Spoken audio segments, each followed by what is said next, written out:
अस्सलाम वालेकुम। Programme night addition में हम आपको खुशामदीद कहते हैं। नाजरीन, मौलाना का धरना इस वक्त वज़ीर आज़म हाउस से 7 किलोमीटर के फासले पर जारी है और मौलाना मुसलसल धरने की स्टेज से हुकूमत को ललकार रहे हैं। क्या ये 7 किलोमीटर का फासला सिमटेगा या फिर मज़ीद बढ़ता चला जाएगा, ये तो आने वाला वक्त ही बताएगा। नवाज शरीफ साहब से मुशावरतें की गई, लेकिन दोनों जमातें मानी भी तो सिर्फ मार्च की हिमायत पर ही। मौलाना ने 1.5 साल अपोजिशन को सड़कों पर निकालने के लिए बहुत ज़्यादा मेहनत की, कभी जरदारी साहब को मनाया तो कभी नवाज शरीफ साहब को, लेकिन दोनों जमातों ने हिमायत भी की तो सिर्फ मार्च के लिए। दोनों जमातों ने धरने में शिरकत से बिल्कुल इनकार कर दिया। बिलावल भुट्टो और शहबाज शरीफ ने आज़ादी मार्च के जलसे में शिरकत भी की, लेकिन दोनों ने ही आज अपोजिशन की होने वाली APC में शिरकत ना करके मौलाना को यह वाज़े पैगाम दे दिया है कि वो किसी भी गैर जमहूरी तरीके से हुकूमत गिराने या एहतजाज करने के हक़ में नहीं हैं। जबकि खबरें ये भी हैं कि APC ने धरना 2 दिन मज़ीद जारी रखने का फैसला किया है, जिसको नून लीग और पीपल्स पार्टी की हिमायत भी हासिल है। जबकि आज मौलाना APC में ये सवाल करते रहे कि क्या हुक्मरानों के खिलाफ एहतजाज सिर्फ JUI का ही फैसला था। और आखिर में फिर हमें फेस सेविंग के लिए मौलाना के कंटेनर पर हमें साबिक वज़ीर आज़म राजा परवेज़ अशरफ और साबिक स्पीकर कौमी असम्बली अयाज सादिक भी जो है वो नजर आए। जबकि मौजूदा सूरत हाल से ये अंदाज़ा लगाना मुश्किल नहीं है कि मौलाना बंद गली में फंस चुके हैं, इसीलिए प्लान B और प्लान C की बातें भी करते नजर आते हैं। ज़राए से मिलने वाली इत्तलात के मुताबिक JUI फे ने कौमी असम्बली में मौजूद अपने 15 अरकान असम्बली से इस्तीफे भी तलब कर लिए हैं और ज़रूरत पड़ने पर इन्हें इस्तेमाल भी किया जा सकता है। लेकिन यह भी एक हकीकत है कि अपोजिशन के रवैये से नाला मौलाना फजलुर रहमान को अब यह एहसास होने लगा है कि नून लीग और पीपल्स पार्टी उन्हें इस्लामाबाद तक तो ले आई है, मगर अब यहाँ से बाहर निकलने का रास्ता शायद उन्हें अब खुद ही निकालना पड़ेगा। अगर मौलाना फजलुर रहमान कुछ लचक दिखाएं तो शायद उनके लिए रास्ता निकल भी सकता है। जबकि तहरीक इंसाफ के 126 रोज के धरने ने भी मुल्क को मुआशी तौर पर तो नुकसान पहुंचाया था। नून लीग बारहा कहती थी ये रिवायत मत डालें, लेकिन वो भी बगैर इस्तीफे के ही तहरीक इंसाफ वाले घर वापस गए थे। इसी तरह नवंबर 2017 में हमने देखा तहरीक लब्बैक ने फैजाबाद चौक के मकाम पर धरना दिया। ये धरना भी 22 रोज तक जारी रहा, जबकि बाद मुज़ाकरात पर ही आकर खत्म हुई। अब मौलाना को भी अपने लिए मुज़ाकरात का ही रास्ता अपनाना पड़ेगा, क्योंकि अगर मौलाना का प्लान B और C ना चला तो मौलाना की सियासी बका दाव पर लग जाएगी। हुकूमत की आगे क्या पॉलिसी होगी, क्यों मुज़ाकरात कामयाब नहीं हो पा रहे हैं, हुकूमत को कहाँ लचक दिखानी चाहिए, मौलाना साहब को कहाँ लचक दिखानी चाहिए, इस पर मैं बात करने जा रही हूँ। मेरे साथ इस वक्त तहरीक इंसाफ के रहनुमा सेनेटर फैसल जावेद ने हमें ज्वाइन किया। अस्सलाम वालेकुम, बहुत बहुत शुक्रिया फैसल साहब आपका। फैसल साहब, आज इस्लामाबाद में जो कुछ हो रहा है, ये लोग तो आप माने कि इसकी रवायत तो आप लोगों ने डाली है, जिसको कल आप लोग अपना हक समझते थे एहतजाज करने को, आज आप लोग उस पर तनकीद कर रहे हैं। अगर आप लोगों के नज़दीक आज जो कुछ इस्लामाबाद में हो रहा है वो गलत हो रहा है, ठीक नहीं हो रहा है, गैर जमहूरी है, गैर आइनी है, गैर कानूनी है, तो क्या आप लोग आज ये मानते हैं कि आप लोगों ने 126 दिन तक इस्लामाबाद में जो किया वो भी गलत था, इस्तीफा आप लोग नहीं ले सके थे, वैसे ही घर गए, जिस तरह आप लोग कह रहे हैं कि इस्तीफा हम लोग भी नहीं देंगे? जी Shazia, thank you very much. पहली बार आपके प्रोग्राम में मुलाकात हो रही है। एक चीज मैं बता दूं, उस धरने में और इस मार्च में जमीन आसमान का फर्क है। वो इसलिए, वो मैं अभी भी कहता हूं वो बिल्कुल ठीक था, उसने पाकिस्तान को बदल दिया था, उसका एक बिल्डअप था, वो ऐसे ही नहीं हम निकल आए। हमने अगले दिन हॉस्पिटल बेड से इमरान खान ने कहा कि 4 हल्के खोल दे, हम इलेक्शन मानते हैं लेकिन धांधली नहीं मांगते, ताकि आगे से सिस्टम ठीक हो, सिर्फ 4 हल्के खोल दे। हम ट्रिब्यूनल में गए, इलेक्शन कमीशन में गए, पार्लियामेंट के अंदर आवाज उठाई, कोर्ट्स में गए, जब कहीं से इंसाफ नहीं मिला फिर हम पब्लिक में गए, जलसे किए और कहते रहे कि 4 हल्के खोल दें, उसके बाद हम आजादी मार्च करेंगे। फिर हमने वो आजादी मार्च किया और जब वो हल्के खुले तो वो चारों में धांधली निकल आई, लेकिन वो एक ऑब्जेक्टिव के तहत हम निकले थे। यहां तो इनका ये जो आए हैं और इस पे तो कोई इनके मकासद ही समझ नहीं आ रहे। कह रहे जी वजीर आजम इस्तीफा दें। अच्छा दें तो भाई क्यों दें, उस क्यों का जवाब अभी तक ये नहीं दे पाए। उसके बावजूद हमने इनको आने दिया, कानूनी तौर पे इन्होंने हमारे साथ एग्रीमेंट किया, एग्रीमेंट के बाद हमने इनके रास्ते में कोई रुकावटें नहीं खड़ी की, बल्कि पंजाब हुकूमत ने मेडिकल कैंप भी लगाया, पूरी तरह से फैसिलिटेट किया। जबकि जब हम निकल रहे थे एक जायज मुतालबे के ऊपर, एक जायज डेडलाइन देने के बाद, हमें हमारे लोगों को घरों में डाला पकड़ पकड़ के। गुजरावाला जब हम पहुंचे, हमारे कंटेनर पे पथराव किया गया, एडमिनिस्ट्रेशन की तरफ से हमारे जगह जगह रुकावटें थी। तो हमारे साथ तो वो सलूक हुआ था। बहरहाल नून लीग आप लोगों की रही धरनों से, इस तरीकों के एहतजाज से आप लोग गलत रिवायत डाल रहे हैं। कल को आप लोग इस्तीफा मांग रहे हैं, कल को आप लोगों के साथ भी ये कुछ हो सकता है। आप लोगों ने भी इस्तीफा मांगा था ना। आप लोग ये नहीं समझते अगर आप लोगों ने ये रिवायत ना डाली होती, अगर आज आप लोग, वो नून लीग कहती थी ना, अगर आज हम लोग इस्तीफा दे देते हैं तो कल को आप लोगों से भी इस तरीके से इस्तीफा मांगा जाएगा। अगर इसी तरीके से धरने होते रहे तो कैसे हुकूमतें जो है वो जमहूरी तरीके से चलती रहेंगी? कैसे होगा ये सब कुछ? देखिए मैंने आपको बता दिया है कि वो उस एहतजाज में और इस एहतजाज में फ़र्क क्या था। वो मैं आज भी कहता हूं वो बिल्कुल ठीक था। और ये भी अभी पुरअमन है, अच्छी बात है, एग्रीमेंट के मुताबिक उसकी पासदारी कर रहे हैं। और सुप्रीम कोर्ट का और हाई कोर्ट का हुक्म भी है, उसकी भी पासदारी करना बहुत ज़रूरी है। तो वैसे वही तो जमहूरियत के अंदर आप प्रोटेस्ट करते हैं, इसलिए हमने खुले दिल से इनको वेलकम भी किया है। लेकिन इनकी डिमांड्स क्लियरली, कंसर्न्स सामने नहीं आ पा रहे हैं, इनका बयानिया सामने नहीं आ पा रहा है। कभी धांधली की तरफ निकलते हैं, कभी इकोनॉमी की तरफ निकलते हैं, कभी मजहब के कार्ड को इस्तेमाल करते हैं, कभी सिलेक्टेड का नारा लेके आते हैं। हुकूमत की मुज़ाकराती कमेटी जाती है, कोई बात नहीं होती है, फिर कल पर डाल दिए जाते हैं। रुकावट कहां पे है? नहीं, अब तो शाजिया, अब तो खैर रुकावट मुझे नहीं लगता कि अब कोई है। अब तो मुज़ाकराती कमेटी से अच्छी खबरें आ रही हैं कि बातचीत से मामला हो जाएगा तय, और हो जाना चाहिए। यहां से आगे जो एक रास्ता जो निकलने का, वो ये भी हो सकता है फजल रहमान साहब के लिए कि वो कंस्ट्रक्टिव ऑपोजिशन की तरफ आ जाएं। जहां गवर्नमेंट गलत जाए उसकी तस्हीह करें और जहां ठीक जाए उसका साथ दें।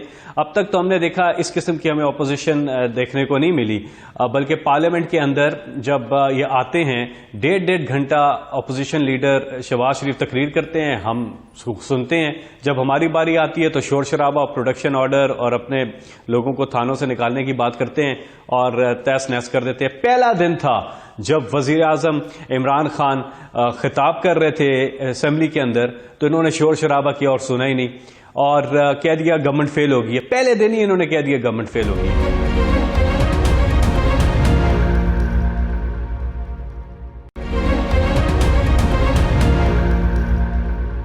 इस्तीफे से आप लोग पीछे वो हटने को तैयार नहीं अपनी डिमांड से। इस्तीफा आप लोगों ने देना नहीं है, जाहिर है देना भी नहीं चाहिए। एक डेमोक्रेटिक प्रोसेस है, इसको चलते रहना चाहिए। तो किन ग्राउंड्स पर आकर आप लोगों की बातचीत हो सकती है? वो तो मिड टर्म्स की भी बात कर रहे हैं कि इलेक्शन दोबारा कराएं आप, फौज की निगरानी के बगैर हम लोग करवाने को तैयार है। तो बात किन पॉइंट्स पर आकर जो है ना वो हल हो सकती है? देखिए, इलेक्शन दोबारा का तो हमारे सिटिंग वजीर हैं अली अमीन गंडापुर, उन्होंने कहा फजल रहमान आ जाएं, मैं रिजाइन करता हूं, आ जाए, मुकाबला करें, इलेक्शन दोबारा करते हैं। जो लीडर होता है ना जेयूआई के, वो लीडर हैं, सरबराह हैं, उनको तो इतना कॉन्फिडेंस होना चाहिए ना कि अगर वो कहते हैं धांधली हुई है तो वो तो सरबराह है पार्टी के, तो टेस्ट केस के तौर पे तो वो भी हो सकता है, वो भी अली अमीन गंडापुर की खुली ऑफर है। बात ये नहीं है, इनके अंदर बहुत कंफ्यूजन है। ये कभी धांधली का कहते हैं, कभी उधर होता, तो फिर दूसरी तरफ पूरी पार्टी की वो ऑफर है या सिर्फ वो अली अमीन गंडापुर? तो वो किसका है? आप लोगों का हिस्सा है ना? तो अली अमीन की है पूरी पार्टी। इन्होंने कौन से नहीं, वो तो मौलाना फजल रहमान उनके लीडर हैं, जेयूआई के सरबराह हैं जो लीड कर रहे हैं इस मार्च को, उन्हीं को ऑफर दे दी ना, उन्हीं को दे दी। नीचे तो फिर भी चांस होती है कि होगा, ये तो लीडर में कॉन्फिडेंस होना चाहिए कि, तो वो अली अमीन की ऑफर नहीं ले रहे तो आप बाकी तो छोड़ देना, बाकी क्या आप। अच्छा, आप लोगों की पॉलिसी क्या है? अगर ज्यादा देर तक मौलाना बैठते हैं, बैठने दिया जाएगा उनको? अगर ये रेड जोन में आने की कोशिश करते हैं, जिस तरह वो बात कर रहे हैं कि वज़ीर आज़म को हमारे लोग गिरफ्तार करने जाएं, घर से निकालें, बिल्कुल ये उनका हक है। बात आप लोगों को एतराज़ नहीं होना चाहिए इस बात पे। बात आप लोग भी इस तरह की करते रहे हैं कि हम लोग गिरबान से पकड़ लेंगे नवाज शरीफ को जाके। ये तारीख अपने आप को दोहरा रही है, वो अल्फाजों में कोई ज़्यादा फ़र्क नहीं है। हमें वही फिक्रे दोबारा सुनने को मिल रहे हैं जो इमरान खान 2014 के धरने में बातें किया करते थे। आप लोगों की पॉलिसी क्या होगी अगर रेड जोन की तरफ बढ़ते हैं ये लोग? देखिए, एक बहुत बड़ा फर्क था। उधर इमरान खान अकेला इमरान खान, पूरी कौम उसके साथ, और ये सब उस वक्त भी इकट्ठे थे, और आज भी वही है, ये सब इकट्ठे, इमरान खान अकेला।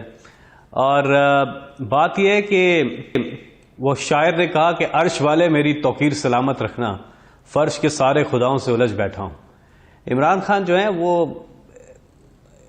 Anti corruption, anti money laundering जो है ना ड्राइव लेकर आए हैं, मुल्क से गुर्बत का खात्मा। जिन्होंने इस मुल्क के साथ ज्यादती की है उनको उन्होंने छोड़ना नहीं।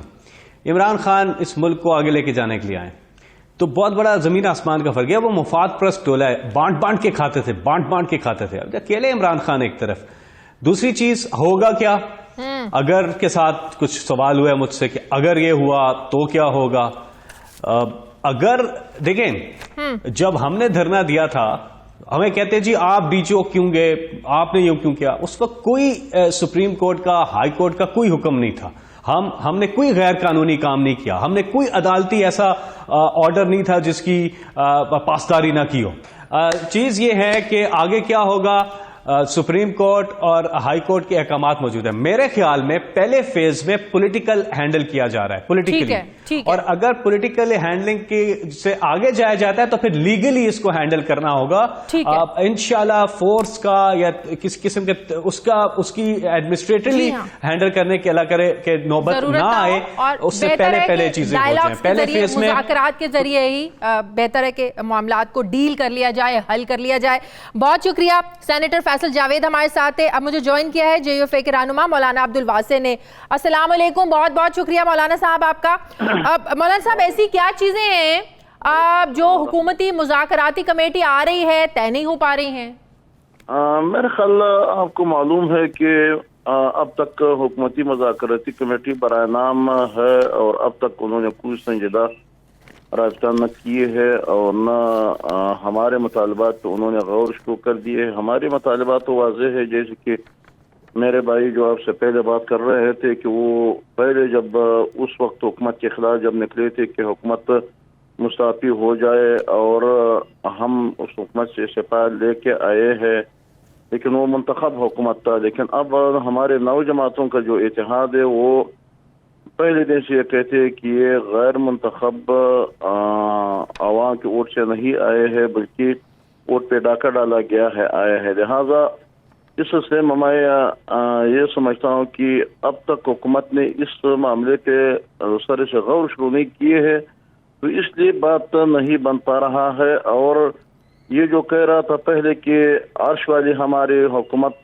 जब रखना चाहते हैं, मैं समझता हूँ कि मौलाना साहब मेरे आखिरी सवाल का जवाब दे दें। बड़ी अहम ये बात कि अगर यही तरीका, ऐसे ही ये रिवायत निकल पड़ी कि लश्कर इस्लामाबाद चले जाएं, आज तहरीक इंसाफ की हुकूमत है, कल को किसी और की होगी, क्या ये रिवायत ठीक डाली जा रही है? कल जो इमरान खान ने किया वो भी गलत था, आज जो मौलाना साहब कर रहे हैं इस तरीके से जत्थों के जत्थे लेके जाना इस्लामाबाद और जमहूरी हुकूमतों को इस तरीके से घर भेजना, आपको नहीं लगता इस तरीके से कोई भी हुकूमत काम नहीं कर पाएगी? आज तहरीक इंसाफ की है, कल को किसी और की होगी। आपको याद है कि जब इमरान खान साहब पहले वज़ीर आज़म बने, उन्होंने पार्लियामेंट जो हल्फ उठा दिया, तो उन्होंने कहा कि मैं मौलाना अब्दुल रहमान को दावत दूंगा कि वो आ जाए, मैं कंटेनर भी दूंगा और खाना भी दूंगा और वो डी चौक पर आ जाए, धरना कर ले। उन्होंने कह दिया, लेकिन उनके जवाब में मैंने उनको कह दिया कि इंशाअल्लाह अज़ीज़ हम ये आपका जो हमें दावत देते हैं और आप जब कहते हैं कि आप आ जाओ, हम आ जाएंगे, लेकिन हमारे और आपके फर्क ये होगा कि हम आ जाएंगे लेकिन हम पार्लियामेंट हाउस के पंजरों को नहीं निकालेंगे। हम आ जाएंगे लेकिन हम PTV पे हमला नहीं करेंगे। हम आ जाएंगे, हम कौमी असासों पे हमला नहीं करेंगे। हम सुप्रीम कोर्ट की तौहीन नहीं करेंगे। लेकिन एक बात आप लोगों को ये भी याद रखनी चाहिए। अब मेरे अर्ज जरा छोड़ दे। अब हमारे उनके दरमियान आप जरा फर्क ये कीजिए, क्योंकि आपने पहले भी उनको जो कह दिया ठीक, अब मेरे जवाब कर रहे थे, लेकिन आप फर्क ये कीजिए कि हम जमहूरी तौर पे आए हैं और जमहूरी तौर पे बैठे हैं और हमने अभी तक किसी चीज पे हमला नहीं किया। बिल्कुल ठीक है, लेकिन एक बात आप लोगों को ये भी ज़हन में रखनी चाहिए रिकॉर्ड कराएंगे कि अगर धरनों के जरिए नवाज शरीफ ने इस्तीफा नहीं दिया तो इमरान खान भी इस्तीफा नहीं देंगे। बहुत शुक्रिया मौलाना साहब आपका। मुझे प्रोग्राम में एक ब्रेक लेनी है, ब्रेक के बाद वापस आएंगे, आपको बताएंगे कि वसीम अकरम प्लस वज़ीर आला पंजाब उस्मान बुज़दार आजकल बहुत कुछ प्लस माइनस कर रहे हैं। गवर्नेंस की आड़ में कैसे अकरबा परवरी की मिसालें कायम की जा रही हैं, होशरुबा इंकशाफात आपके साथ शेयर करेंगे एक छोटे से वक्फे के बाद।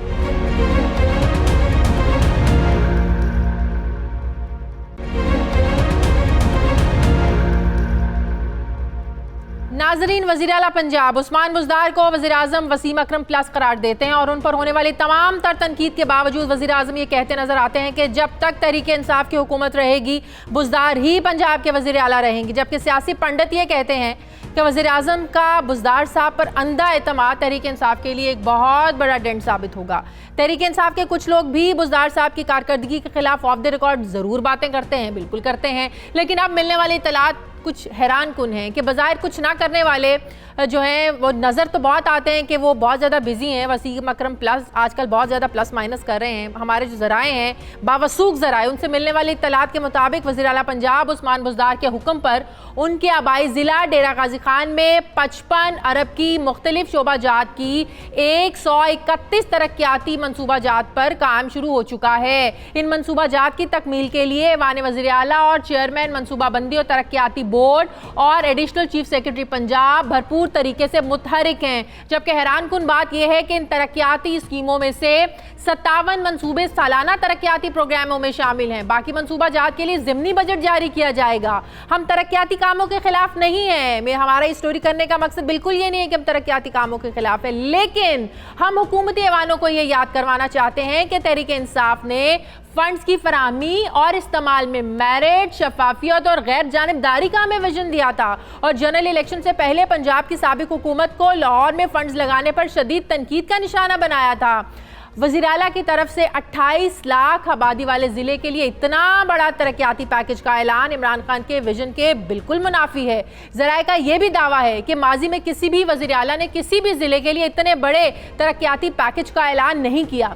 हत्ता कि वज़ीर आज़म इमरान खान भी अपने आबाई ज़िला मियांवाली के लिए उन्होंने भी इतने बड़े तरक्याती पैकेज का ऐलान नहीं किया, जबकि मियांवाली भी पसमानदा और माजी में नज़रअंदाज किया हुआ ज़िला है। ज़राए से मिलने वाली इत्तलात के मुताबिक इन स्कीमों की तकमील में वज़ीर आला पंजाब के खास मंजूर नज़र अफराद मरकजी किरदार अदा कर रहे हैं, जिनमें तूर खान बुज़दार, ताहिर बुज़दार और भाई जाफर बुज़दार, जबकि भांजा असद खान बुज़दार और मामू एडिशनल चीफ सेक्रेटरी पंजाब सरदार एजाज अहमद जाफर शामिल हैं। जबकि ज़राए ने पंजाब हुकूमत के एक सीनियर एहलकार के हवाले से यह भी दावा किया है कि मनसूबा जात की कुल लागत का 14 से 18% कमीशन की मद में अफसरान और सियासी रहनुमाओं को जा रहा है। जिन मनसूबों पर काम हो रहा है उनमें मवासलात और तामीरात, housing, urban and community development, local government, सेहत और आपाशी और तालीम वगैरह शामिल हैं। ज़राए के मुताबिक वज़ीर आला के पैकेज में कुछ ऐसे मंसूबे भी हैं जिनकी मुतल्लिका महकमों और अथॉरिटीज़ ने मुखालिफत भी की है, लेकिन वज़ीर आला पंजाब बज़िद हैं कि इनको मुकम्मल किया जाए। और ये भी हम आपसे शेयर करेंगे, बताएंगे कि जो पंजाब हुकूमत है वो इस पर क्या कर रही है, उनका मौक़िफ़ क्या है। मेरे साथ इस वक्त अनवर हुसैन सुमरा, नुमाइंदा खुसूसी रिपोर्टर रोज़नामा 92 न्यूज़, वो मेरे साथ हैं। बहुत बहुत शुक्रिया अनवर आपका। अनवर, सबसे पहले तो ये बताएं, जो अभी हमें अपने शेयर भी किया नाजरीन से कि कुछ मंसूबे ऐसे भी हैं जिनकी मुतल्लिका महकमों और अथॉरिटीज़ ने मुखालिफत भी की है। वो कौन से मंसूबे हैं जिनकी मुखालिफत की जा रही है, कहाँ कहाँ से मुखालिफत आई और उस मुखालिफत के बाद बुज़दार साहब का रिएक्शन क्या था? जी देखें शाजिया, बात यह है कि इमरान खान साहब जब इलेक्शन से पहले बात करते थे तो वो ये कहते थे कि जो मौजूदा हुकूमत है उस वक्त की, जो शरीफ बरादरान की सूबे में हुकूमत थी, उन्होंने तमाम फंड्स जो हैं वो पंजाब के लाहौर में लगा दिए हैं। और उन्होंने ये भी कहते थे कि जब हम हुकूमत में आएंगे तो फंड्स की फराहमी जो है वो फेयर होगी, मेरिट पे होगी और उसमें तमाम चीजों को देखा जाएगा और तमाम सेक्टर जो निगलेक्ट किए गए हैं उनको देखा जाएगा। अब इसके बिल्कुल बरअक्स सूरत हाल जो है वो पंजाब हुकूमत में चल रही है और इस हवाले से है उस्मान बुज़दार साहब जो हैं डीजी खान से जिनका ताल्लुक है, वो वज़ीर आला पंजाब जब बने तो अब तक 55 अरब रुपए के मुख्तलिफ तरक्याती मनसूबा जात जो हैं एक जिले के लिए अनाउंस किए गए। और उनमें जो आपने बात पूछी कि कौन से ऐसे मंसूबे हैं जिनकी मुखालफत महकमे कर रहे हैं, वज़ीर आला पंजाब जो हैं उस्मान बुज़दार अपने जिले में 400 कनाल पर एक स्मॉल इंडस्ट्रीज स्टेट बनाना चाहते हैं, जिस पर महकमा जो इंडस्ट्री है उन्होंने मुखालफत की है कि ये मतलूबा मेयारात जो हैं इंडस्ट्रियल स्टेट बनाने के वो पूरे नहीं करती। इसके अलावा जो है किसिक ने अपनी स्टडी में ये कहा कि ये जो मतलूबा मार्क्स हैं कोई भी इंडस्ट्रियल स्टेट बनाने के वो पूरे नहीं करती।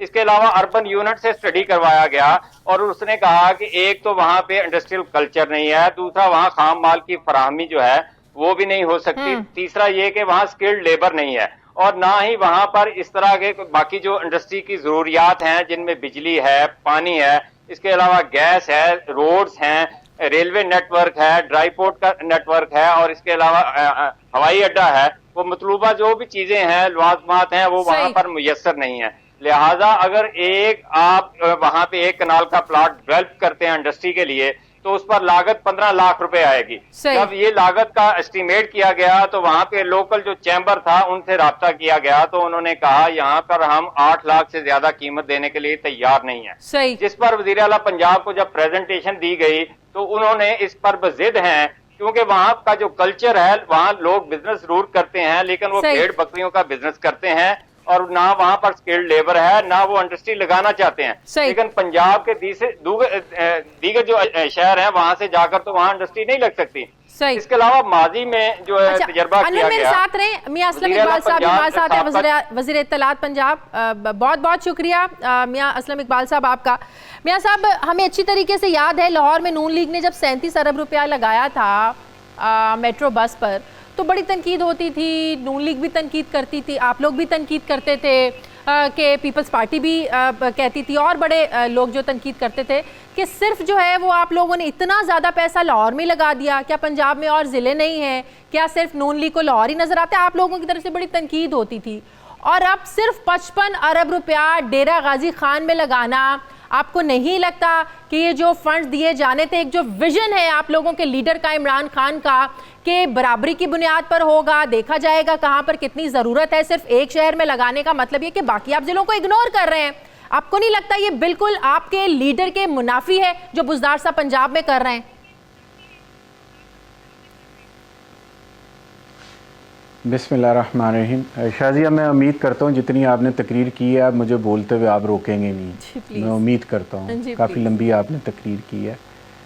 रिक्वेस्ट ये है कि सबसे पहले तो आपने ये साबित करना है कि 55 अरब रुपया उस शहर में लगा। आप डिटेल देंगे, अगर आप डिटेल नहीं देंगे तो हम आपसे डिटेल मांगेंगे। बिल्कुल ठीक। और अगर आप डिटेल ना दे सके तो फिर ये आपके ज़िम्मे होगा। ठीक हो गया बात? ये बात तो एक तय हो गई कि आपने 55 अरब रुपए की डिटेल मुझे मुहैया करनी है। बिल्कुल ठीक। और कल तक आपने मुझे दे दी, सारे डॉक्यूमेंट्स उसके मुताबिक मैं आगे बात करता हूँ। अगली ठीक है जी, कोई बात नहीं, मैं भी उन्हीं कमेटियों में बैठता हूँ, मैं भी वही सामने सारे मामला देखता हूँ। दूसरी बात, अभी रिपोर्टर साहब ने ये फरमाया जी वहाँ पर एक इंडस्ट्रियल स्टेट, भाई मैं मुतलका मिनिस्टर हूँ, मुझे पता है वहाँ पे इंडस्ट्रियल स्टेट हमने बनानी है। हमने आपसे पूछ के नहीं बनानी, हमने आपकी राय पे नहीं बनानी, हमने अपनी राय पे बनानी है। नंबर 1 बात। नंबर 2 बात, अर्बन यूनिट हमारी गवर्नमेंट का एक आर्म है जिसके ज़रिए हम अपनी कैलकुलेशन करवाते हैं, उसके सर्टन पॉइंट्स होते हैं। उन पॉइंट्स की रोशनी में हम देखते हैं, वो कोई मैंडेटरी नहीं है, वो कोई लॉ में नहीं लिखा हुआ, लेकिन एक अच्छी गवर्नेंस ये होती है कि आप दूसरे अदारों से भी किसी चीज़ का फीडबैक लेके तो फिर उसके मुताबिक आप काम करने की कोशिश करते हैं। हमने अर्बन यूनिट के ज़रिए एक केस स्टडी करवाया, एक जगह पर जगह प्रपोज हुई, अर्बन यूनिट ने कहा यहाँ पर ये नहीं हो सकती, हमने कहा नहीं हो सकती, बिल्कुल ठीक है। दूसरी जगह प्रपोज की, दूसरी जगह पर कुछ मसाइल आ गए, वहाँ पर कोई मसला नहीं है। तीसरी जगह पर उन्होंने जगह प्रपोज किया जिसके पॉइंट 70 से ऊपर आते हैं, जो उनकी कैलकुलेशन है अर्बन यूनिट की कि यहाँ पर क्या क्या मामलात हैं। क्या जो अभी रिपोर्टर साहब ने बात फरमाई है जी, ड्राई पोर्ट नहीं है, एयरपोर्ट नहीं है, रेलवे लिंक नहीं है, ये कोई सी पैक का हिस्सा है जो बन रही है? यहाँ पर तो सहूलतें ये फैसलाबाद में अवेलेबल नहीं है जितनी सहूलतें आपने दो। कितने एकड़ पर मुश्तमिल है वो? फिर ये आप जरा थोड़ी सी बता दें। ठीक है कि कितने एकड़ पर सुन लीजिए आप, कितने एकड़ पर मुश्तमिल है, उसमें से बाकी जगह कितनी रह जानी है। देखें, एक बात सुनिए, बात यह है कि अगर वहाँ पर इंडस्ट्रियल स्टेट बननी है तो वो बड़ी सोच समझ के हम बनाएंगे, हमने किसी रिपोर्टर के कहने पे नहीं बनानी। तो रिपोर्टर के कहने पे हमने रुकना नहीं है। चले ये बता दें, ये हमारा प्रोग्रेटिव है ना, ये हमारा इस्तेकाम है, हमें हमारा काम करने देना। 115 अरब का बजट, 55 अरब सिर्फ एक जगह पर लग जाना, क्या ये बाकी जिलों के साथ ज्यादती नहीं है? मुझे शाजिया बात सुनिए, आप मुझे 55 अरब रुपए की एक जिले के अंदर स्कीमें निकाल के दें, मैं फिर आपसे बात करूं। आप लोग कहाँ लगा रहे हैं? एक लॉ बनाया है, आप कानून लोग कहाँ बनाया लगा रहे हैं? सुनिए,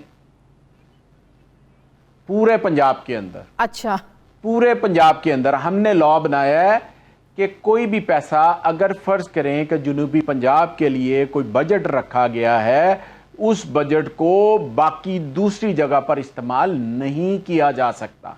ये हमने वहां पे क्वेश्चन लगा दिया। क्या कोई पॉलिसी है कि जो बजट होगा कि वो किन जिलों में नहीं, आप मुझे बता सकते हैं कि जनूबी पंजाब के 11 या 12 जितने जिले हैं, क्या कोई पॉलिसी वज़ा की गई है कि किस जिले में कितना पैसा खर्च किया जाएगा? क्या कोई वाज़े रिटर्न आप लोगों ने पॉलिसी बनाई है, या ये बुज़दार साहब की उस पर ही है, मन मर्जी पे है कि वो जहां चाहें जितना चाहें जहां के लिए एलोकेट करेंगे, इतना पैसा यहां लगेगा, इतना यहां लगेगा, इतना यहां लगेगा? रिटर्न आप लोगों के पास कोई पॉलिसी है? शाजिया, जो भी चीज़ बनती है वो प्लानिंग एंड डेवलपमेंट डिपार्टमेंट जो गवर्नमेंट ऑफ पंजाब का है, उस डिपार्टमेंट के अंदर वाज़े तौर पर वो चीज़ें बनती हैं। फाइनेंस डिपार्टमेंट उसको देखता है कि कितना बजट किस जगह पर इस्तेमाल होना है, और जो हमारी सराइकी बेल्ट है, जो हमारा साउथ है, उसको किस तरह से अपलिफ्ट करना है, और कितना आपने वेस्ट में लगाना है, कितना आपने सेंटर पंजाब में लगाना है। ये वाज़े तौर पर रिटर्न हमारे पास पॉलिसी मौजूद है। उस पॉलिसी के मुताबिक हम उन लोगों की महरूमियां दूर कर रहे हैं जिन्हें आपने दिखाया कुछ, दिया कुछ है। मैं आपसे ये अर्ज कर रहा हूं, आपकी इन्वेस्टिगेशन टीम मौजूद है, वो जाके स्टडी करे कि अगर जनूबी पंजाब के लिए 33% फंड रखा जाता था तो एक्चुअल में उसको कितना इस्तेमाल किया जाता रहा है। वो 17.2% किया जाता रहा है। उनकी एजुकेशन का पैसा, उनकी हेल्थ का पैसा, उनका इंफ्रास्ट्रक्चर का पैसा, उनके पीने के साफ पानी का पैसा, उनके स्कूलों का पैसा, तमाम पैसा जो था विड्रॉ कर लिया जाता, सिर्फ किताबों में दिखाया जाता था। अब उनको उस लिहाज से आबादी के तनासुब से एक जिले में, बात सुन लीजिए जी, आबादी के लिहाज से हम तमाम चीज़ों को लेकर चल रहे हैं कि जितनी किसी ज़िले के अंदर आबादी है या वहाँ पर बुनियादी ज़रूरियात की क्या कमी है, मिसिंग फैसिलिटी मैं अनवर से एक आखिरी सवाल करना चाहती हूँ, जरा इग्नोर वो हुआ भी सुन लीजिएगा। असलम इकबाल साहब वो भी सुन लेगा। अनवर साहब जरा ये भी अनवर क्लियर कर दें कि तूर खान बुज़दार, ताहिर बुज़दार, भाई जाफर बुज़दार, भांजा असद खान बुज़दार, मामू एडिशनल चीफ सेक्रेटरी पंजाब सरदार एजाज अहमद जाफर को क्या ये जो मंसूबे शुरू किए गए हैं डीजी खान में, क्या इन मंसूबों की तकमील के लिए इन लोगों को नहीं लगाया गया और लोग नहीं थे? जरा ये बता दें अनवर। पहली बात तो ये है कि तब्दीली सरकार से ये तवक्को थी कि मेरिट पर करेंगे। वज़ीर आला पंजाब के जो डीजी खान डिस्ट्रिक्ट है वहां अब तक 4 डीसी तब्दील हो चुके हैं। आप अंदाजा लगाएं, रूल्स ऑफ बिजनेस ये कहता है कि उनका 3 साल का एक डीसी का टेन्योर होता है, लेकिन एसीआर भी 3 माह में मुकम्मल नहीं होती। इसके अलावा वहां पर कमिश्नर डीजी खान अभी तक 4 तब्दील हो चुके हैं। ये मिनिस्टर मौसूफ जो है इनके महकमे के 4 सेक्रेटरी तब्दील हो चुके हैं। कॉन्टिन्यूटी जब पॉलिसीज में नहीं होगी तो वो जो डिजायर रिजल्ट्स हैं वो भी नहीं आ सकेंगे। इसकी वजह से जो सरकारी खजाने का पैसा है, जो आवाम का पैसा है, उसका जाया होने का अंदेशा ज्यादा होता है। अब वहाँ डीजी खान में सूरत ये है, तमाम प्रोजेक्ट पर काम शुरू है, लेकिन वहाँ की लोकल जो इंतजामिया है उसकी कैपेसिटी नहीं है कि वो तमाम प्रोजेक्ट एग्जीक्यूट कर सके, और एग्जीक्यूट करने के लिए लॉन्ग टर्म प्लानिंग की जरूरत होती है। आपका प्लेटफॉर्म हाजिर है मियां असलम इकबाल साहब, इस पर मजीद आप कोई बात करना चाहें? बुज़दार साहब शायद कोई आपको हिदायत देना चाहें, कोई क्लैरिफिकेशन आपके थ्रू देना चाहें, आपके लिए हमारा प्लेटफॉर्म बिल्कुल हाजिर है, आप दे सकते हैं। जी जी शाजिया बात तो सुन जी, प्लीज प्लीज प्लीज। आपने क्या दिया जी, उन्होंने मामू का बैठा, किसी के मामू का ब्यूरोक्रेट होना जुर्म है? वो पाकिस्तान से बाहर चले जाएं, क्या करें? बिल्कुल बिल्कुल क्या उस बंदे की सर्विस नहीं, चले जाएं, बाहर चले जाते हैं कि बेटी को बिठाया, वो ब्यूरोक्रेट है, वो बिठाया, तो आप लोग तनकीद करते थे। बेटी के पास क्या था? आप लोग तनकीद नहीं, ये बात देखिए, आप ये ज्यादती कर रहे हैं। नहीं असलम मियां साहब, मैं किसी को डिफेंड नहीं कर रही। नहीं, आप डिफेंड कर रहे हैं ना, इधर से पकड़े उधर से पकड़े, बात एक ही है। मैं आपसे ये अर्ज करना चाह रहा हूं कि आपने कह दिया कि उनका मामू, अब उसके मामू का ब्यूरोक्रेट होना यानी कि उसको निकाल देते हैं, उसे कहते हैं कि रिजाइन कर दे, उसे कहते हैं रिजाइन करके चला जाए, उसकी 30 साल की सर्विस है एक अच्छे ब्यूरोक्रेट होने की, उसे कहते हैं रिजाइन करके चला जा, क्योंकि तेरा भांजा जो है वो लग गया किसी पोस्ट पे लग गया, इस वजह से चला जा।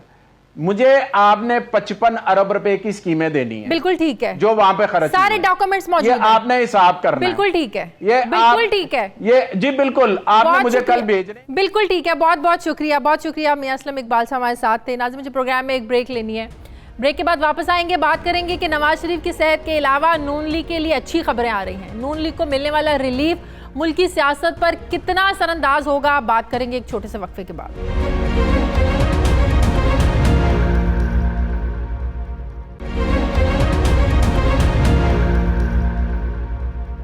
नाज़रीन, चौधरी शुगर मिल्स केस में आज लाहौर हाई कोर्ट ने मरीम नवाज की मशरूत जमानत मंजूर कर ली है। अदालत आलिया ने अपने हुक्म में लिखा है कि मरीम नवाज अपना पासपोर्ट अदालत में जमा करवाएंगी और 1-1 करोड़ रुपए के 2 जमानती मचलके भी जमा करवाने की हिदायत की गई है। अदालत आलिया ने अपने फैसले में यह भी लिखा है कि मुलजिमा पर 2 अरब मनी लॉन्ड्रिंग का इल्जाम लगाया गया। खातून होने की बुनियाद पर मुलजिमा रियायत की मुस्तहिक है और इन इल्जामात पर मजीद तफ्तीश भी दरकार है। नैब अपनी तफ्तीश मुकम्मल करके ट्रायल अदालत में साबित करे। जबकि अदालत ने अपने फैसले में यह भी लिखा है कि नैब की तरफ से मरीम नवाज के फरार होने का खदशा जाहिर किया गया, लेकिन मरीम नवाज कभी मफरूर हुई ना कानून की राह में रुकावट पैदा की। जबकि नैब प्रोसिक्यूटर ने केस की आखिरी समाअत में नैब के वकील ने इंसानी बुनियादों पर मरीम नवाज की दरख्वास्त जमानत की मुखालिफत की थी और कहा था कि सुप्रीम कोर्ट के फैसले में यह वाज़ेह है कि मुलजिमा को सिर्फ इंतहाई गैर मामूली हालात में जमानत मिल सकती है और मरीम नवाज का केस गैर मामूली हालात पर पूरा उतरता ही नहीं। लेकिन आज लाहौर हाई कोर्ट के फैसले को भी नैब ने चैलेंज करने का फैसला किया है। मरीम नवाज की जमानत मंजूर होने पर सियासी पंडित ये कह रहे हैं कि मरीम नवाज की रिहाई से नून लीग को वक्ती तौर पर तो रिलीफ जरूर मिला है, लेकिन पासपोर्ट जमा करवाने के हुक्म के साथ ये इतना बड़ा रिलीफ भी नहीं है। कुछ कानूनी पहलू भी हैं, उस पर भी मुझे बात करनी है। सबसे पहले मैं बात करूंगी माहिर कानून राजा आमिर अब्बास ने मुझे ज्वाइन किया। अस्सलाम वालेकुम, बहुत बहुत शुक्रिया आमिर आपका। आमिर, हमें तो जो पता है वो ये कि नैब के केसेस में आपको नैब के कानून में कि आपको जमानत नहीं हो सकती, लेकिन आज जब लाहौर हाई कोर्ट का फैसला आया मरीम नवाज की रिहाई पर तो कुछ कंफ्यूजन पैदा हुई कि नैब के कानून में जब जमानत हो नहीं सकती, लेकिन मासवाए उसके कि जो सुप्रीम कोर्ट का हुक्म है आर्टिकल 199 के तहत, जिसके तहत आपको हार्डशिप केसेस में आपको जमानत मिल सकती है और उसमें आप केसेस के मेरिट्स को टच नहीं कर सकते। लेकिन आज हमने देखा कि वो हार्डशिप पॉइंट्स भी हमें कहीं खास नज़र नहीं आए, गैर मामूली हालात भी वो नज़र नहीं आए, फिर केसेस के मेरिट्स को भी आज टच किया गया। तो ये हुआ क्या आज, आप कुछ बता सकते हैं कि किन बुनियादों पर, क्या ये मेरिट पर पूरा उतरती थी मरीम नवाज जमानत के? शाजिया, अगर हम देखते हैं कि पिछले 6 माह में और 1 साल के दौरान नैब में जो केसेस हैं, खासकर जो बेल मैटर्स हैं, उसमें डिफरेंट कोर्ट्स की, सुप्रीम कोर्ट को आप देख लीजिए, इस्लामाबाद हाई कोर्ट को देखिए, लाहौर हाई कोर्ट को देखिए, इन तमाम मुख्तलिफ अदालतों से कुछ ऐसे आ रहे हैं फैसले जो कन्फ्लिक्टिंग है, एक दूसरे से मुतसादम हैं। अब सुप्रीम कोर्ट की जो जजमेंट आई एवनफील्ड में, उन्होंने वाजिया वो पैरामीटर्स बता दिए कि चूंकि नैब एक स्पेशल कानून है, नैब में बेल की प्रोविजन नहीं है और सिर्फ आप आर्टिकल 199 में हाई कोर्ट में जाके बेल के लिए दरखास्त दे सकते हैं और साथ ही उन्होंने वाज़ेह किया कि चूंकि नॉर्मली 497 की बेल की इसमें प्रोविजन नहीं है, तो हाई कोर्ट मां सिवाय हार्डशिप के केसेस के जमानत नहीं देंगे। इसी केस को मिसाल बनाते हुए इस्लामाबाद हाई कोर्ट में जब हम देखते हैं कि मिफ्ता इस्माइल की बेल लगती है, तो chief justice Islamabad high court Athar Minallah साहब लिखते हैं कि जो ये हाई कोर्ट्स हैं ये बाउंड हैं सुप्रीम कोर्ट की फैसले की, और हम मिफ्ता जो LNG के स्कैन में थे उन्होंने मेरिट्स पे बात की, तो उन्होंने कहा हम मेरिट्स पे कुछ नहीं सुनेंगे। हाँ बिल्कुल, आज हमें मुख्तलिफ इनके केस में भी ये नजर आया कि उनको इस तरह जमानत मिलती है, जबकि हार्डशिप वो पॉइंट्स हमें नजर नहीं आए कि जिनकी बेसिस पर जमानत मिल सके, जो सुप्रीम कोर्ट का ऑर्डर है, फैसला है। अब जब नैब आमिर सुप्रीम कोर्ट जाएगा तो वो जमानत की, तो जाहिर है वो अगर वो कहे निज़ाम जमानत का वो नहीं है, लेकिन आप लोगों के फैसले की खिलाफ वर्जी हुई है, ये आप लोगों का ही फैसला था कि इन बेसिस पर जमानत मिल सकती है नैब के केसेस में। तो आपको नहीं लगता है कि ये सुप्रीम कोर्ट अगर ये समझे कि हमारे ही फैसले की खिलाफ वर्जी हुई है, हमारा तो ये फैसला था, हमारा तो ये हुक्म था, जिस पर ये फैसला अब मेरिट पर नहीं हुआ, तो ये फैसला वापस भी हो सकता है, ये सजा मुअत्तल भी हो सकती है, जमानत खारिज भी हो सकती है? बिल्कुल शाजिया, ये सुप्रीम कोर्ट जा सकते हैं और आर्टिकल 190 ऑफ द कॉन्स्टिट्यूशन कहता है कि सुप्रीम कोर्ट की जो जजमेंट है वो तमाम हाई कोर्ट्स, मुत्तहद अदालतों और तमाम अदारे की पाबंदी करेंगे और उसको इम्प्लीमेंट करेंगे। और ये सुप्रीम कोर्ट जाएंगे जी on the face of it, अगर इस फैसले को देखिए कि जनाब जहां पे मेरिट्स की आपने मना किया है, ममानत की है कि मेरिट्स पे डिस्कशन नहीं होगी, तो ये जब हम 24 सफ़ात पे मुश्तमिल जजमेंट देखते हैं तो इसमें एक एक चीज को उन्होंने डिस्कस किया और साथ ये भी कह दिया कि चूंकि खवातीन के लिए जमानत की में कुछ रिलैक्सेशंस होती हैं, हालांकि ये सिर्फ मरियम नवाज के लिए या और भी आम खवातीन के लिए भी होगी? जाहिर है जो कैदी है ये सिर्फ मरियम नवाज के लिए नजर आम खवातीन तो हमारे सामने हैं, उन्हें तो जिस अंदाज में रखा जाता है, और ये बात थोड़ी सी नजर आ रही है कि जो हमारे यहाँ अशरफिया है उसके लिए जो कवानीन हैं उनकी इंटरप्रिटेशन जरा रिलैक्स मोड में होती है, उस स्ट्रिक्ट सेंस में नहीं होती। बहुत बहुत शुक्रिया। राजा आमिर अब्बास मेरे साथ थे। अब मुझे ज्वाइन किया है मुस्लिम लीग नून के रहनुमा खुर्रम दस्तगीर साहब ने। अस्सलाम वालेकुम। बहुत बहुत शुक्रिया खुर्रम दस्तगीर साहब आपका। आप लोगों के लिए ज़ाहिर खुशी का दिन है, मुबारक हो आपको, मरियम नवाज को जमानत मिली है। आप ये बताइएगा कि मरियम नवाज साहिबा आप कोई सियासी हिस्सा लेंगी, सियासत करेंगी, इस तरीके से एक्टिव रहेंगी सियासत में, या पूरी उनकी तवज्जो होगी अपने वालिद साहब की तीमारदारी पर, उनका ख्याल रखने पर? क्योंकि सवालात उठ रहे हैं कि शायद वो फिर एक्टिव होंगी सियासत में। जी, लेकिन आपके नाजरीन को ये सराहत से मालूम होना चाहिए कि मरियम नवाज को आज जो जमानत ली गई है वो कानूनी मेरिट डिस्कस करके दी गई है, उसमें इंसानी हमदर्दी का कोई अंसर कोर्ट ने नहीं देखा। कोर्ट ने अपने फैसले में लिखा है कि ये इशू रेज किया था पटिशनर ने, लेकिन उसके ऊपर जोर नहीं दिया, लिहाजा उसको डिस्कस कोर्ट ने अपनी जजमेंट में नहीं किया। दूसरा यह है कि ये किसी भी तरह कोई अबूरी जमानत नहीं है, ये जमानत ले ली गई है और मेरिट्स डिस्कस करके दी गई है। यहां तक कि अगर आप पैराग्राफ 23 पढ़ें तो उसमें जो मेन एक्यूजेशन है उसमें कोर्ट ने बड़ा क्लियरली कहा है कि जी इसके ऊपर प्राइमा फेश आए, आप उसको नहीं कह सकते कि ये जो है ये इल गॉटन मनी है या किसी, मैं बल्कि पढ़ देता हूं, the withdrawal of amount of 7 crore as alleged by NAB can not be termed as illegal gotten money or an asset beyond known source of income since prima facie the source of money was shown in the official record। तो ये दो मामलात clear होने चाहिए। अब issue ये है कि मरियम नवाज साहबा की जमानत हो गई है, कोर्ट के इस फैसले में आईन पाकिस्तान के तहत उनके सियासत करने पर कोई पाबंदी नहीं है, लेकिन उनकी पहली तरजीह अगले आने वाले कुछ दिनों में बिलाशुबा मोहम्मद नवाज शरीफ की जो सेहत है, जो अभी तक तशवीशनाक है, जो सर्विसेज अस्पताल के तमाम बहुत बड़े बड़े स्पेशलिस्ट और डॉक्टर्स जो हैं वो अब 2 हफ्ते हो गए हैं, लेकिन वो तशखीस नहीं कर पाए कि ये जो प्लेटलेट्स गिरने की वजह है वो क्या है, वो कौन सी बीमारी है जो ये कर रही है। तो लिहाजा वो अभी तक तशवीश अपनी जगह पर कायम है, पेचीदगी अपनी जगह पर कायम है। तो मरियम नवाज की पहली तरजीह ये होगी कि वो मियां नवाज शरीफ की सेहत पर तवज्जो दें, लेकिन उनकी सियासत में जो पार्टिसिपेशन है वो रूल आउट नहीं की जा सकती, उस पर कोई कानूनी कदगन नहीं। वो बात बिल्कुल ठीक है, लेकिन अब राजा आमिर अब्बास साहब की बात भी सुन रहे थे, वो भी ये बात कर रहे थे कि नैब भी जाहिर है उन्होंने फैसला किया है कि हम इस फैसले के खिलाफ सुप्रीम कोर्ट में जाएंगे, क्योंकि सुप्रीम कोर्ट का ही ये हुक्म है कि नैब के केसेस में अगर जमानत लेनी है तो हार्डशिप को रीजंस होनी चाहिए, हार्डशिप केसेस में आपको जो वजूहात की बुनियाद पर आपको जमानत मिल सकती है।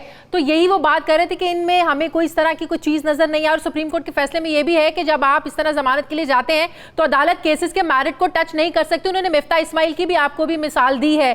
तो अगर आपको नहीं लगता कि सुप्रीम कोर्ट भी देखेगा कि अगर उनके हुक्म की इस तरह के फैसले की खिलाफ वर्जी हुई है तो ये फैसला वापस भी हो सकता है?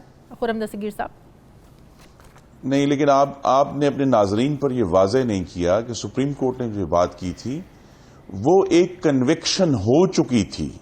मियां नवाज शरीफ को और मरियम नवाज को मुजरिम करार दिया जा चुका था। मुजरिम करार दिए जाने के बाद बेल ली गई उनकी, जिसके ऊपर फिर सुप्रीम कोर्ट ने जनवरी में फैसला दिया और यह भी लिखा कि हम हाई कोर्ट का बेल लेने का इख्तियार सलब नहीं कर सकते, लिहाजा इसलिए वो बेल अपनी जगह पर कायम रही और सुप्रीम कोर्ट ने जो है वो शराइत लगा दी।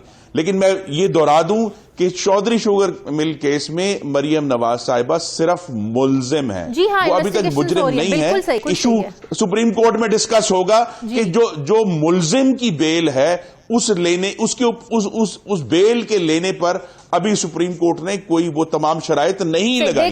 ये भी आपके नाज़रीन को क्लियर होना चाहिए कि मुलजिम की जो बेल है। और दूसरी अगली बात जो है वो ये है कि हमें इस बात को क्लैरिटी से लेना चाहिए कि सिर्फ अगर नैब का जो अमल है किसी को बगैर बुनियाद के सबूत के गिरफ्तार करना, वो एहतसाब नहीं है।